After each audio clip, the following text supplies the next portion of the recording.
Magandang hapon Marinduque, as of 3:51 in the afternoon. Narito po tayo ngayon live sa bayan po ng Mugpog. Gaya ng promise natin kanina sa inyo, tatapusin natin yung ating coverage hanggang dito sa Mugpog, yung ating pag-ikot. Pero hindi po natapos yung ating monitoring sapagkat hanggang magdamagan siguro ito hanggang sa maiproklama yung sino po yung mananalo dito sa ating buong lalawigan.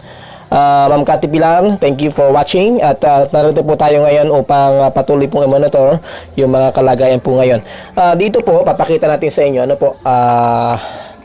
naka-standby po ngayon dito yung mga taga RHU, saka DOH, ma'am? Opo. At maging yung ating nasa rest reduction, tama? MDRRMO. At narito kayo ng mga kit na ginagamit po in case na nagkaroon po ng mga emergency po dito sa bayan po ng Mugpog. So, Mugpog Central School ang ating location ngayon. Ikot po tayo ngayon sa ibang mga presinto. Compare kaninang umaga, po sa mga presintong pinanggaling natin from Buena Vista, Gasan, Buwak, medyo napakaluwag na po nung ating sitwasyon po ngayon. Ilan na lang po yung nalamataan po natin. Ating kumaabot ng lente natin, ilan na lang po yung mga bumoboto po ngayon. At may mga ilang watchers po na nakamasid. Ikot po tayo ngayon. Ito po yung market site, poblasyon, dito po sa bayan po ng Mugpog. So, tingin tayo. May mga watcher po tayo nakikita ngayon. At ikot po tayo dito sa may bandang kabila. Doon po sa mga kabayan po natin, na hindi alam kung saan sila buboto. Ito.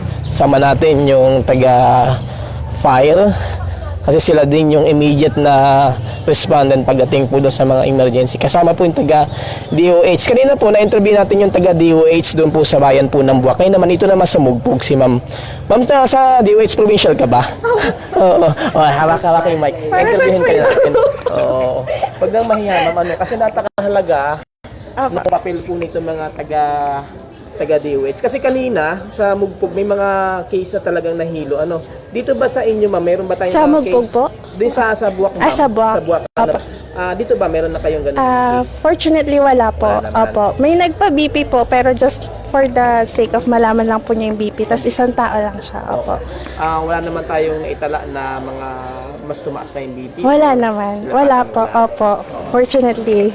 Sa kabuuan, okay naman? Opo, okay naman po. Smooth po lahat. Tapos umulan pa yata? Umulan po, kaya medyo, nakabawas po sa init. Ma'am, ilan kayong taga-DOH na rito?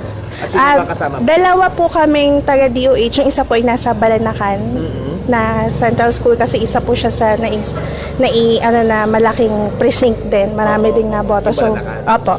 Tapos may mga taga-LGU po dito sa amin ay sina Sir Ron, tsaka sina Ate Tricia from the RHU. So, collaboration, So, hanggang anong oras kayo, ma'am? Hanggang matapos po. Hanggang matapos? Oo, hanggang matapos po talaga. Yes. So, ang kasi natin hanggang 6 o'clock in the afternoon, diba? So, hanggang 16 lang. 6 po, opo. Pero nandiyan pa rin kayo nakaantabay kung ano man yung mga emergency na pwedeng itawag sa inyo. Opo, yes po. Lalo na po yung IMT po ng Mugpog. Hanggang bukas po sila naka-active. Opo. Oo, ma'am. So, anong pangalan, ma'am? Cleo po. Cleo. Opo. Taga saan ka, ma'am? Taga Malusak, Mugpog taga po. Malusak. Opo. Mugpog din? Opo, Okay, Mugpog thank din. you, ha? Thank you din po. Thank you. Baka may babatiin ka? Wala. Okay, thank you. Yan po yung ating mga mahalagang kapartner. At medyo may limit din lang yung ating dito. Pero yung abot ng ating lente sa ngayon, wala na po. Iilan na lang po yung mga bumoboto po natin. Ito po ay presinto po ng 36 hanggang 37A, gitnang bayan. So, ito pong lahat ng narito ngayon sa Central School ay yung po mga botante ng poblasyon dito po sa bayan po ng Mugpog. I-compare po natin yung sitwasyon kanina, na umaga, from 6 o'clock in the morning sa iba't ibang mga bayan. Napakaluwag na po ng sitwasyon, dito po especially dito po sa Central School ng Mugpog, At siguro mamaya ang hihintayin lang ay yung bilangan. So, ito po naman ay sa dulong bayan, precinct 33A hanggang 35A, ilan na rin lang po yung mga bumoboto. At yan po yung kaganapan dito po sa bayan po ng Mugpog. Yan natin, may mga watcher ba tayo? Ito si ma'am. Ma'am, kayo po ay watcher? Ano po ang ano po ninyo? Pwede bang matanong kayo? Okay, kasi nakita ko may ID ka. Ano pakita daw yung ID? Ano? Manila Teachers Party List. Full watcher ka. Ng isang party list. O sa mga teacher yan. So, kumusta naman yung pag-monitor mo mula kanina? Ay, kararating ko lang. Parating mo lang? Parang nagpalipas ka rin ng mainit. Opo. Wala pa akong masasabi. Wala ka pa masasabi. Thank you. Hindi tayo pwede mag-interview sa loob kasi limited yung ating Pero tingnan natin, medyo, busy pa rin po sila sa pag-asikaso ng kanilang mga papel. So, yan po yung ating pong sitwasyon po ngayon. Mapapansin po natin, na po tayong mga taong nakikita na dumarating po dito. Doon po sa mga hindi po nakakalam, yung pong entrance po, doon sa mga gusto pa pong bumoto, yung entrance po ng papasukan po nyo ng presinto na bobotohan dito po sa bayan po ng Mugpog o dito sa poblasyon ay dito po mismo sa harap ng istasyon po ng PNP ng Mugpog Central School. So dito po kayo papasok, baka po kayo katulad ko, naligaw po ako, doon ako pumasok sa kabila. Ito, meron tayong kakausapin dito, kilala natin ito itong si ma'am. Ito si ma'am. Ito ay kasama natin sa Kerox Ito ang tatanungin natin. Ma'am, magandang hapon po. Interviewin natin si ma'am. Ambush interview yata, Irene. Ma'am, anong oras ka naririto? Okay, Anong kanina. part mo? Kanina pang umaga. Opo. Anong Naka-support staff ako dito sa Dulong Bayan na precinct. Oo. So ma'am, almost ilang percent na po yung nakaboto sa tingin niyo? Ay naku, sa palagay mo mga ilang percent na? Kung 500 something yung Dulong Bayan, mga 300, mga 80%. 80%. Okay, mga At 80%. anong oras po yung pinakamarami? Okay, kaninang umaga. Umaga. Oo, umaga lang ang talagang dagsa.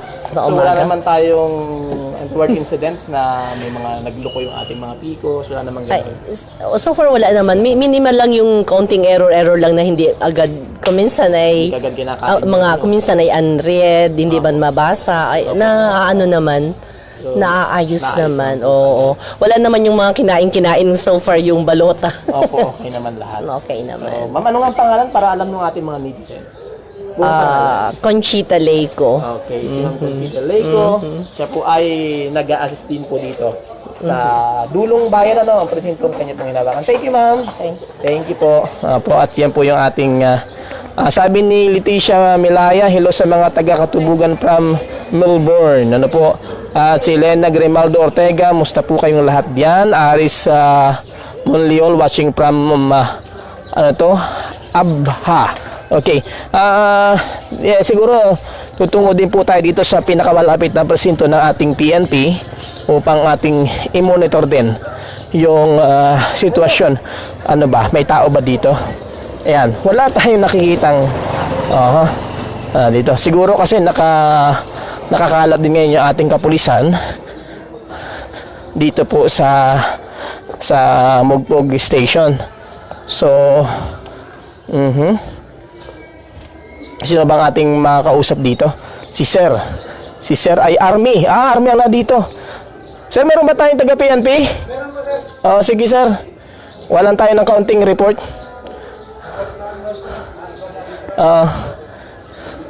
At doon po sa mga hindi pa po nakaboto, ang entrance po ng bobotohan po ninyo ay yung pong gate ng Buwak Central School, Mugpog pala, sorry po, Mugpog Central School sa harap po ng estasyon po ng ating PNP. So, narito po tayo ngayon sa PNP station. So, nakita natin. Kasi alam niyo po, yung po mga kapartner natin ay ang AFP din po, kasama din po natin ngayon dito po sa pag-monitor po nitong sitwasyon dito po sa eleksyon. At sa ngayon ay patuloy po nating naantabayanan ang lalapit nga ilang oras na lang po at isasara na ang mga presinto dito po sa election 2019 dito sa lokal at sa national. Dali Ersolap, hello po. Leticia Malaya, mabuti pinsan kayo nakamusta rin, nasabi. Ano po? So,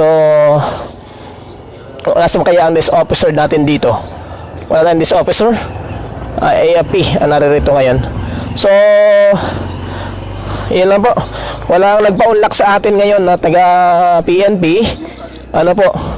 Wala rin tayong nakikitang desk officer dito sa harap. Ano po, hindi natin alam kung nasa saan sila.